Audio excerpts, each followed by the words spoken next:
What's going on, everyone? This is Dom, and here are 5 things that you hate about the iPhone 7.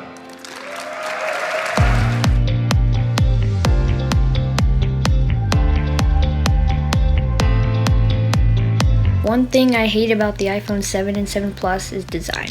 It's been unchanged since the 6 and 6S. Yep, bad news bears. The iPhone 7 sports mostly the same design as the last 2 generations before it. Apple went with an if it ain't broke, don't fix it model, and most iPhone lovers are used to the design drastically changing every other year. Now, while that's slightly been modified this time around, we still have the same size, height, thickness, and overall appearance, aside from dem camera humps. But let me know if Apple's decision to stick with the same design bothers you in the comments section below.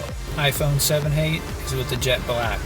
Looks really nice, but looks like it will get scratched up really easy. Ah yes, I almost forgot about jet black. I'm gonna have a love-hate relationship with this color.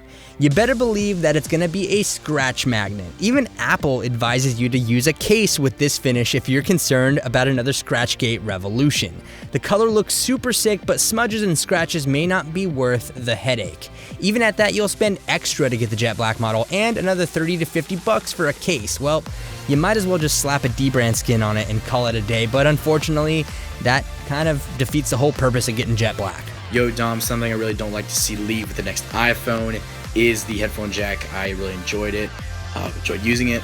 So yeah, that's something I'm gonna miss for sure. So I think it's safe to say that a lot of us are gonna miss the headphone jack. I mean, this is a 50+ year standard that we've been used to having on basically everything that makes sound. Sadly, many companies think that wireless is the way, and while I tend to agree, audio fidelity is something that can't always be replicated that way. Along with that, say goodbye to charging and using headphones at the same time, without an adapter anyways. At least Apple is giving you one in the box, but they will sell you an extra one for $9. That being said, you might want to go wireless all the way, but if you're interested in a video about the best iPhone 7 headphones, drop a like below and let me know what your favorites are in the comments. I hated how he uses the earpiece speaker to create a stereo sound instead of just adding another speaker near the main one. Apple also went straight HTC 10 status with its stereo speakers. They're not both front-facing, but they are 2 times louder than the 6S.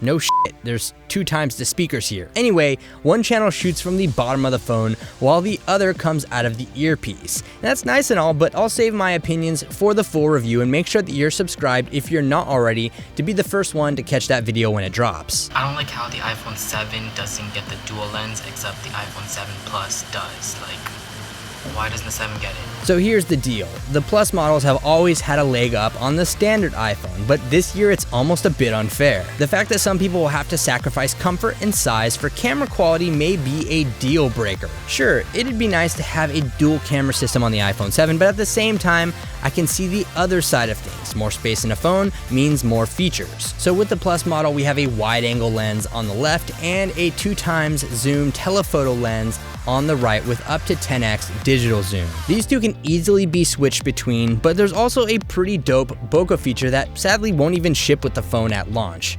Obviously, someone dropped the ball there. The good news is both the iPhone 7 and 7 Plus will have the same 12 megapixel camera with an f1.8 aperture, which should pan out great for low-light photographers and slap some strong competition against Samsung's 12 megapixel f1.7 flagship camera module this year. One thing I don't like about the iPhone 7 is the fact that it only has a 720p screen. I mean, come on Apple, it's 2016 now.